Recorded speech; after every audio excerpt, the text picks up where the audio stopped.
TorahBox.com, pour la diffusion du judaïsme francophone, vous retransmet un enseignement du Rav Shmuel Meloul.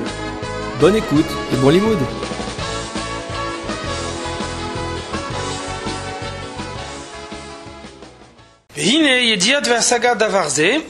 Donc le fait de comprendre cette chose-là, chez Havaye Elokeinu, comprendre que notre nature, elle vient de plus haut que la nature, que nous on reçoit notre vitalité, notre force directement de Dieu qui échappe à toutes les limites du monde. Comment est-ce qu'on peut conserver cette conscience pendant toute la journée? Ça, c'est le but de la réflexion du Shema Israël du matin. Donc c'est le but de la tfila. Un homme, il se réveille le matin, d'après la halakha, on n'a pas le droit de faire quoi que ce soit, on n'a pas le droit de faire aucun travail tant qu'on n'a pas prié. Pourquoi?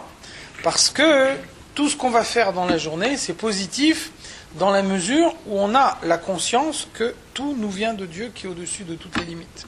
Donc comme cette conscience-là, on l'acquiert pendant la tfila, donc on n'a rien le droit de faire tant qu'on n'a pas fait la tfila. Et donc le but de la tfila, la réflexion de la tfila, elle amène cette conscience. Une fois qu'on a cette conscience, si la réflexion elle a été comme elle devait être, alors après on va garder cette conscience pendant toute la journée.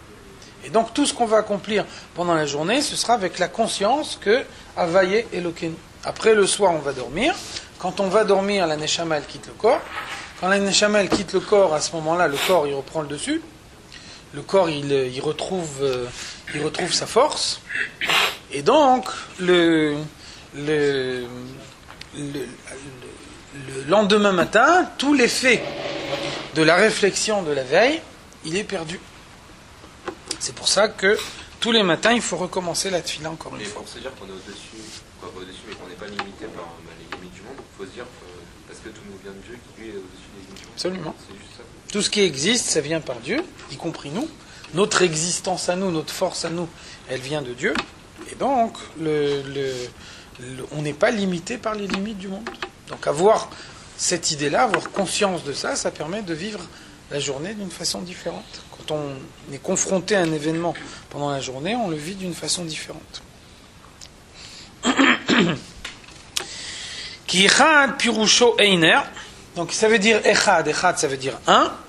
Kemo yachid pirusho einzik. Alors que yachid ça veut dire unique. Et fresh ben echad le yachid. Quelle est la différence entre un et unique? De yachid ou shemiyuchad be'etzem. Quand on dit unique, unique ça veut dire différent par nature. C'est pour ça qu'il peut y en avoir qu'un. Unique ça veut dire c'est inconcevable qu'il puisse y en avoir un deuxième.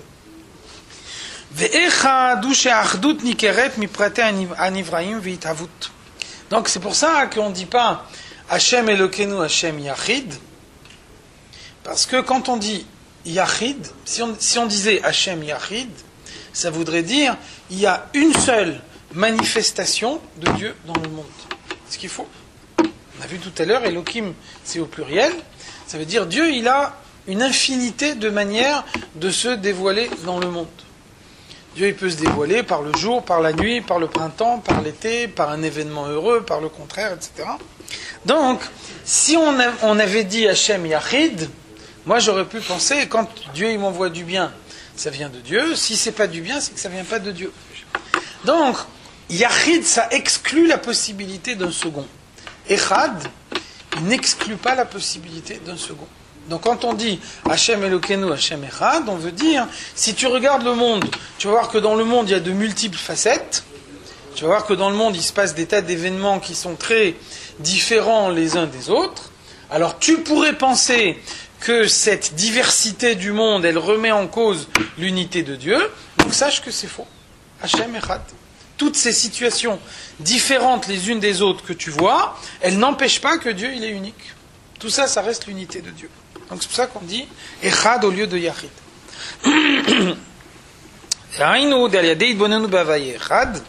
Quand quelqu'un il a cette réflexion-là, donc il réfléchit au fait que tout ce qu'on voit dans le monde, ça ne remet pas en cause l'unité de Dieu.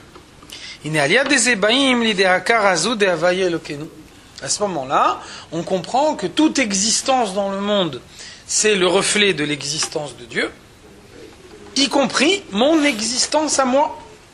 Mon existence à moi, c'est le dévoilement de la lumière que Dieu y met en moi. À ce moment-là, si j'ai bien compris que mon existence, c'est la force que Dieu y m'a donnée, je ne vais pas utiliser la force que Dieu m'a donnée pour faire quelque chose qui va contre sa volonté.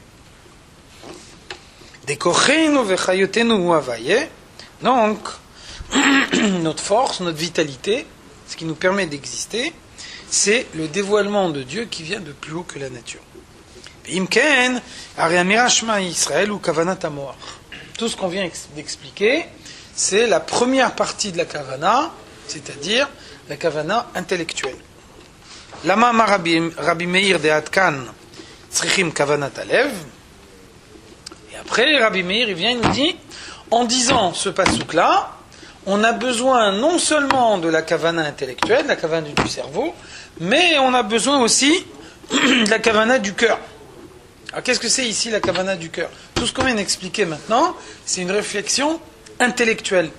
Donc comment le cœur il intervient là-dedans? Donc pour comprendre comment le cœur il intervient ici, il faut qu'on essaye d'abord de comprendre qu'est-ce qui veut dire le mot echad. Il y a un verset qui nous dit Vayerev vayi boker yom echad. Au moment de la création, on dit il y a eu le soir, il y a eu le matin, yom echad, jour 1. Qu'est-ce que ça veut dire? Yom echad ou shekalul me'erev ou boker dafka. Qu'est-ce que c'est yom echad? Yom echad, c'est la première journée de la création dans laquelle il y a eu à la fois le jour et la nuit. Vayerev vayi boker. C'est erev plus boker qui devient yom echad. Donc dans yom echad, il y a à la fois le jour et la nuit. Chavdalet shaot hayom, hen yudbet shaot halayla, yudbet shaot hayom.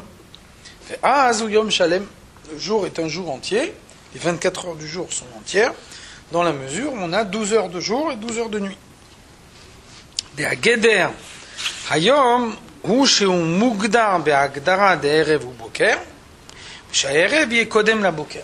Donc ça veut dire la définition d'une journée de 24 heures, c'est le soir plus le matin, et dans cet ordre, d'abord le soir, et ensuite le matin. La journée, elle commence à la tombée de la nuit.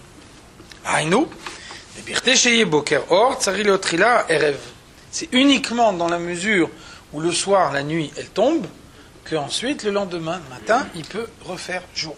Donc c'est toujours